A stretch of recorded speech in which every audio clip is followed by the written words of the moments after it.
Secara umum, seluruh materi HAM dan gender yang telah terlaksana mengajarkan bahwa setiap manusia memiliki hak yang sama, tanpa memandang jenis kelamin, serta pentingnya menciptakan kehidupan yang adil, setara, dan bebas dari diskriminasi. Halo, saya Anisha. Pada video ini saya akan memberikan general review mengenai mata kuliah HAM dan gender yang telah dipelajari selama 1 semester.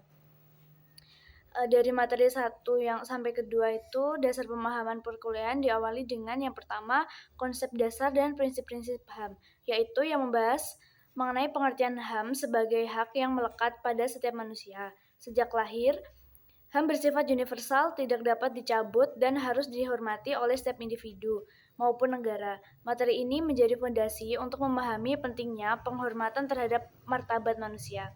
Yang materi yang kedua yaitu konsep dasar dan prinsip-prinsip gender. Pada materi ini dijelaskan bahwa gender berbeda dengan jenis kelamin secara biologis. Gender merupakan konstruksi sosial yang membentuk peran, tanggung jawab, dan harapan masyarakat terhadap laki-laki maupun perempuan. Pemahaman ini penting untuk melihat bagaimana ketidaksetaraan gender dapat terbentuk dalam masyarakat. Kemudian yang ketiga yaitu sejarah perkembangan dan aliran feminisme. Materi ini membahas lahirnya gerakan feminisme sebagai respons terhadap berbagai bentuk diskriminasi terhadap perempuan. Berbagai aliran feminisme muncul dengan tujuan memperjuangkan kesetaraan hak dan kesempatan bagi perempuan dalam bidang sosial, ekonomi, politik, dan hukum. Yang keempat yaitu HAM dan gender dalam aturan internasional dan Indonesia. Materi ini menjelaskan berbagai instrumen hukum. Kemudian yang keempat yaitu HAM dan gender dalam aturan internasional dan Indonesia.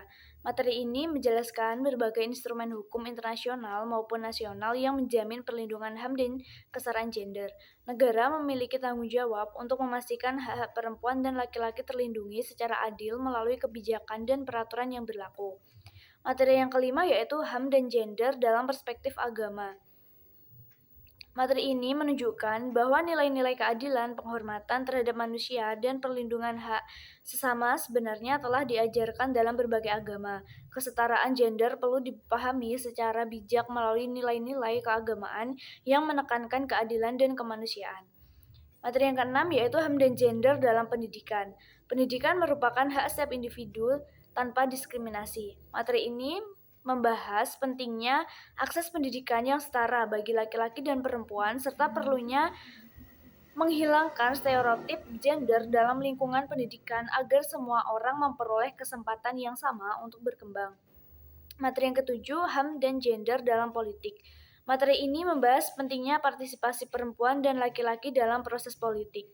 Kesetaraan dalam politik diperlukan agar setiap kelompok memiliki kesempatan yang sama untuk menyampaikan aspirasi dan terlibat dalam pengambilan keputusan yang mempengaruhi kehidupan masyarakat. Materi yang kedelapan, HAM dan gender dalam keluarga. Keluarga merupakan lingkungan pertama dalam pembentukan nilai dan karakter seseorang.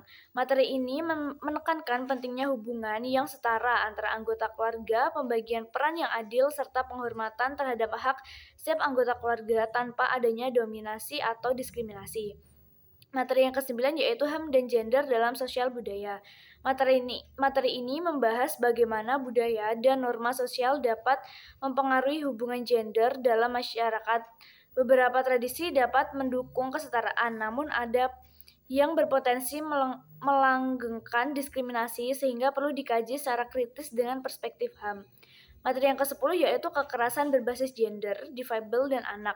Materi ini menjelaskan berbagai bentuk kekerasan yang alami kelompok rentan, terutama perempuan, anak, dan penyandang disabilitas.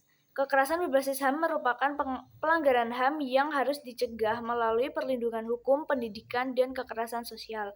Selanjutnya, materi yang ke-11 yaitu analisis gender. Analisis gender digunakan untuk mengidentifikasi ketimpangan, diskriminasi, dan hambatan yang dialami oleh kelompok tertentu berdasarkan gender. Materi ini membantu memahami akar permasalahan ketidaksetaraan sehingga dapat dirumuskan solusi yang lebih tepat dan berkeadilan. Yang ke-12 yaitu materi mengenai safeguarding preventif terjadinya kekerasan. Materi ini membahas upaya pencegahan kekerasan melalui sistem perlindungan yang melibatkan keluarga, sekolah, masyarakat, dan pemerintah. Pendekatan preventif dianggap penting agar kekerasan dapat dicegah sebelum terjadi dan lingkungan yang aman dapat tercipta. Yang ke-13 yaitu anggaran berspektif gender. Materi ini menjelaskan pentingnya penyusunan anggaran yang mempertimbangkan kebutuhan laki-laki dan perempuan secara adil. Anggaran berspektif gender bertujuan untuk memastikan bahwa manfaat pembangunan dapat diserahkan secara merata oleh seluruh masyarakat. Yang terakhir yaitu kesimpulan. Secara keseluruhan, ke-13 materi dalam mata kuliah HAM dan Gender saling berkaitan dan membentuk pemahaman yang utuh mengenai pentingnya penghormatan terhadap hak asasi manusia dan kesetaraan gender. Mata kuliah ini mengajarkan bahwa ketidakadilan, diskriminasi, dan kekerasan masih menjadi tantangan dalam berbagai bidang kehidupan, mulai dari pendidikan, politik, keluarga, hingga sosial budaya. Oleh karena itu, diperlukan kesadaran, kebijakan, serta partisipasi seluruh elemen masyarakat untuk mewujudkan kehidupan yang lebih adil, setara, inklusif, dan menghormati martabat setiap manusia.